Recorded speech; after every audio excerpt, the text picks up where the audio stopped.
Alisa Xayalith. You know her as the voice of the Naked and the Famous. Now Alisa is stepping out on her own.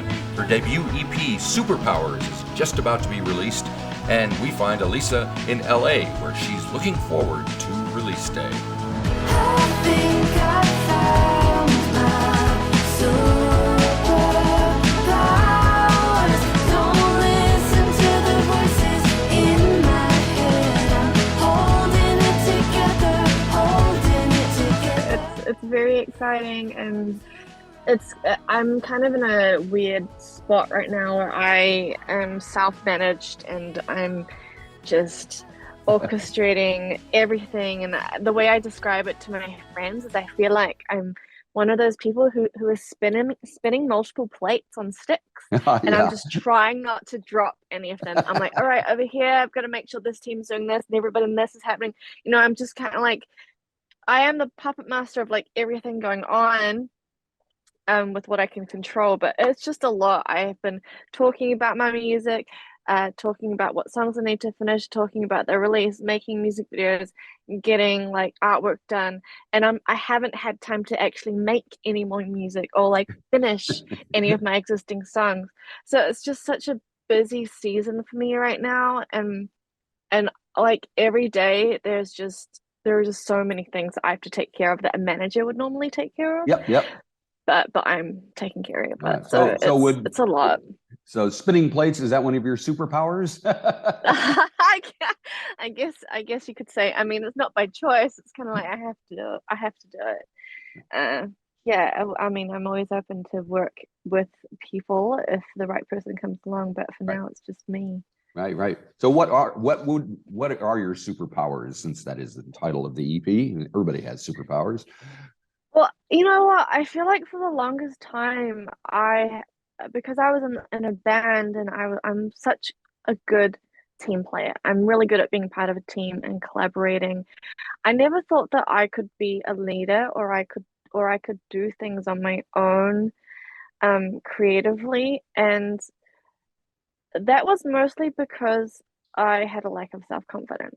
And it's kind of crazy. That is kind of crazy. Because I front this amazing rock band, and that's easy to do because you have your bandmates on stage. You're not completely alone. But with this, I felt completely alone, and I was just trying to reconnect to a part of myself when I was so passionate about music and pursued it.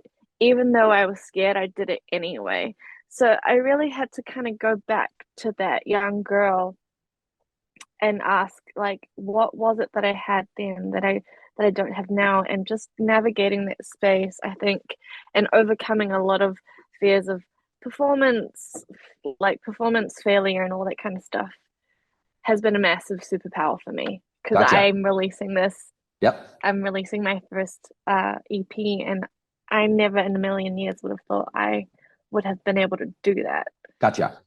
So what brought on the idea of doing the solo thing? Why did you want to do that? Just to say you could? Not just to say I could. I think that so many things have led up to it. I mean, for one, being in the Naked and Famous, there's just so many guardrails creatively, sonically, and when you're kind of like painting in the same palette for years, you wonder what is beyond this, like Gotcha. what else can I do? And also, like, there are certain creative pursuits in the band that I've always wanted to pursue, but it's never been like the right fit. So like I couldn't really write a confessional love song for the Naked and Famous. Like, it just doesn't fit. There's another band member there. We have to discuss like what kinds of songs we're writing, what's the lyric, what is the lyric, what is this, and I'm like, in my project, I'm able to explore those kinds of things and just really connect with myself. So Gotcha. yeah, I mean, that is a massive part of this project, was connecting with myself as an artist, as me, but not Alisa in the Naked and Famous, So what is the status of the Naked and Famous? On hold? Is it over? Is it still going? It's still going. Tom and I are trying to get back into the studio before I fly home to New Zealand, Right. actually. So he has been finishing up a project with this artist called Toa Bird, who's so talented. She's Right. this half Filipino guitar shredder. She's just such an awesome artist. And he's brought me in the room to write with her on a few of her songs. And so that's been his project he's been focused on, and that's recently wrapped up. So we are trying to get in the room and get back to writing as many songs as possible before I leave. Okay. But let's get down to Superpowers, the EP. Let's see. You got the latest single is called Devil I Know. So perhaps you can give me an idea of, is there some backstory to that? How much do you want to talk about the actual songs? Oh, yeah, I can talk about the actual songs, no problem.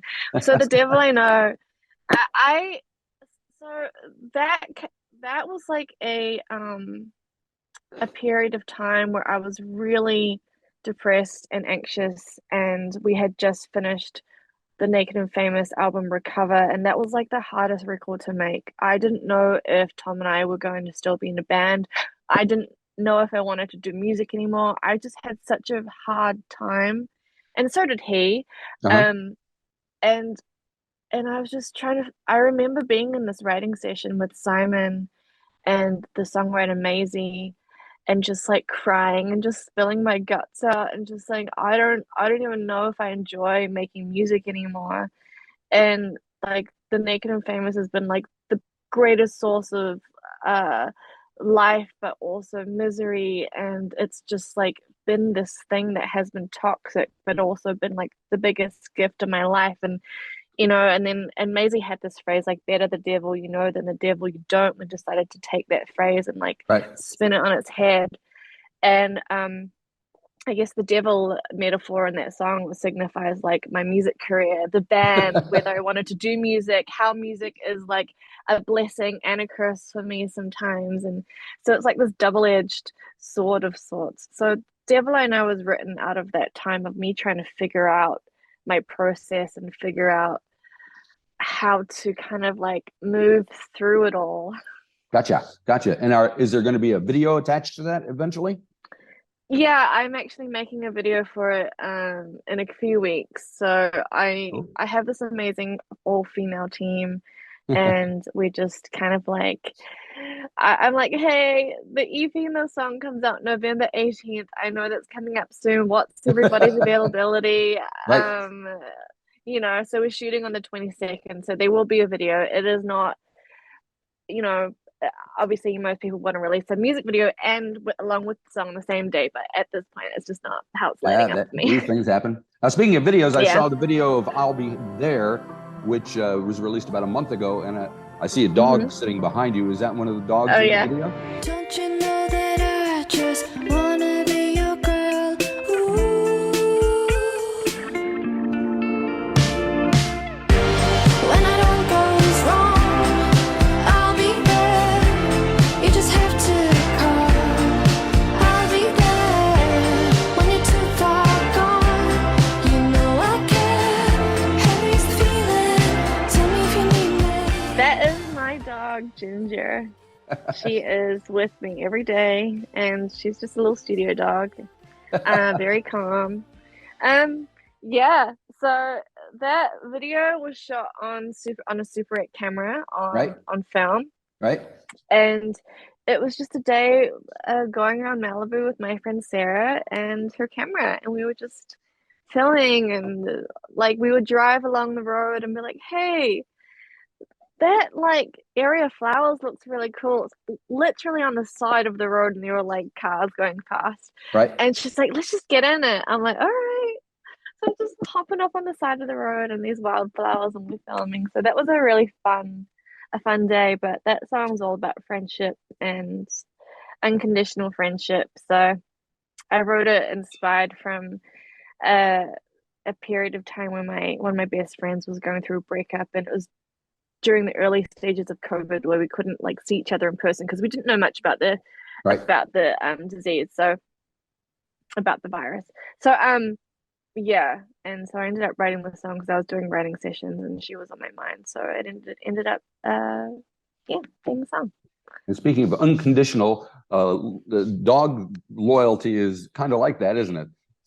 Yeah, it really is. They're there no matter what, even if you're annoyed with them. And do you have like 6 dogs, or do you foster dogs? I think I read something about that. Oh my gosh. Seriously, that kind of like saved my that was like some kind of rehabilitation period. When the Right. pandemic hit, I was like, all right, the Naked and Famous have just come off tour in Australia. Like I'm fully depleted. I thought that the touring was gonna like revive these songs we labored over. I was like, ah, 2020 is gonna be our year. We're gonna tour these songs that we have just poured everything into, and it's gonna feel amazing to just sing them to a crowd of people that enjoy the music. Yep. That never happened. So when I came home to America, um, I ended up my old bandmate Aaron, who used to be in the Naked and Famous, he has been like working with this rescue organization called the Real Back. Uh-huh. And so I called him up one day and I said, hey, you know how things have been really tough for me. I think it's time. I think I'm ready to foster some dogs. And so I ended up fostering dogs and like helping them also help me. Right. And I fostered about six dogs during the pandemic. Very nice. Very nice. So, there pretty much all of the songs on the EP have been released except for one, which is called Too Late, I believe. So Yeah, tell me about that song. What can we expect to hear when we hear that one? that one's a really sad. That's probably the saddest song on the EP. Um, I can't remember what prompted this conversation, but it was inspired by a conversation I had with my partner. And I said, we were just talking about dying. We were talking about what would happen if one of us dies, you know, like I Right. think these kinds of conversations happening in a lot of relationships. But I said, if I died first, I would want you to fall in love again. And he said, even if I did find somebody else again, and even if I did fall in love again, I would think about you all the time. Aw. And so I ended up writing this song from the perspective of losing the love of your life, but trying to move on and just how hard that would be. So that song came out of that conversation. And one of the first people that ever heard that song was my neighbor. So I have this incredible neighbor. Uh-huh. His name's David Bird, and he's actually a the original artist who did all of those Woodstock posters, Oh, like right. Jimi Okay. Hendrix and all Yeah. the psychedelic stuff, and his Cool. workshops just in his basement across the road. Anyway, his partner is a mosaic artist, and they invited us over for dinner one night. I had just finished the song. They were asking me what I've been up to, um, and I shared this song. I sent it to him in a text message, and I was like, "This is the song that I was telling you about that I just wrote. Yeah, yeah, hope you enjoy it." And then he sends me this massive message. So, Joe and David, they're kind of at the end of their love story. They're like in their 70s and Right. 80s, you know, Yeah. and they've been together for years. And he said that they just lay in bed listening to it, crying, Oh. and David made Joe promise that he wouldn't go first if one of them had to go, and it was just so touching. And I Man. just didn't know the song had that kind of power, and so it's a special one to me for sure. Very good. Can't wait to get it out there into the world, huh? Yeah. Now, all right, have you done any solo gigs, or is that Oh something? my gosh. I would love to, but you know, it's crazy. Like, I don't know how independent artists tour, and I don't know how they do it without losing a heck ton of money. Right. It Yep. costs so much money, and I don't have a label, I don't have a publishing deal, but artists that have those things have access to funds that can support a tour. So if you're talking about rehearsals, an MD, band members, Yep.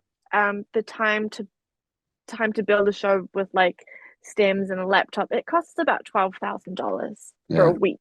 Yeah. of work. Mhm. I don't have $12,000 lying around. So Come on. You're a rich rock star. no, that's I don't think that's the case. But I really would love shows, but I would want to do it right. I wouldn't want to just be like, here's acoustic version of all my songs. 'Cause, like, when you're a new artist, you want to be able to represent your sound Sure. as best way possible. So like, I do want to do shows. I'm just kind of like waiting for the right time to assemble a band. I kind of started putting a band together and having those sorts of conversations. So it's just a matter of time, really. Cool. You got to have some merch though to sell. That's where all the money is, I think. Wow, I've got 2 t-shirts that I'm selling online. There you go. They have superpowers on them. I designed them with my friend, and yeah, that is a direct way that people can support me is by buying my merch. There you go. So you said you're coming back to New Zealand soon. What are you going to do when you get here? Oh my gosh, I haven't been home for 3 years. Really? So Oh, yeah. yeah, because of the quarantine hotels and flights and everything ends up being so expensive. But now that none of that stuff is there, so I can just fly on in. When I get home, I will be doing some promo, and then Yep. I'll be seeing my family. I've got a new baby. My Ooh. brother's having a baby. Gonna go see my sister on her farm that I have never seen. I've only seen photos of. Right. Just gonna like do some grounding. I can't wait. Sounds like fun. Yep. Well, it sounds like it's coming together. And what are you going to do on the Yeah. day of the release? Anything planned? Oh my gosh. Marty, do you want to plan what I should do on my release right now? Sure. Well, I'll get right on it. Yeah, I was actually thinking about that this morning. I'm like, on top of everything else I have to do, like that's the last thing I want to think about. I'm not sure yet. TBD. Nice meal out and a nice glass of wine. That's what I think. I think I might just book a table somewhere at a nice restaurant and invite some friends There you go. and just I think you know what? I'm gonna do that. That's a Okay. really great idea. Well, I'm glad we got something sorted out here today. Very good. Thank you for organizing my social life because Lord knows I don't have time to do that right now. Very good. All righty. Well, I'll let you go then. We got that worked out. Looking forward to seeing it out there on the 18th in November, and Thank hopefully you. we'll run into you and see you do something when you come to New Zealand again. Yeah, you know what? I might be doing some acoustic versions for I have a feeling here. it might be. But, yeah. Check with your manager. But, yeah, well, I am the manager, so I know. I guess we're gonna have to do it. Yeah. All righty. All right, Very then, good. Marty. Have a great Lovely day. Thank you. chatting. Yep. You Bye-bye. too. Bye.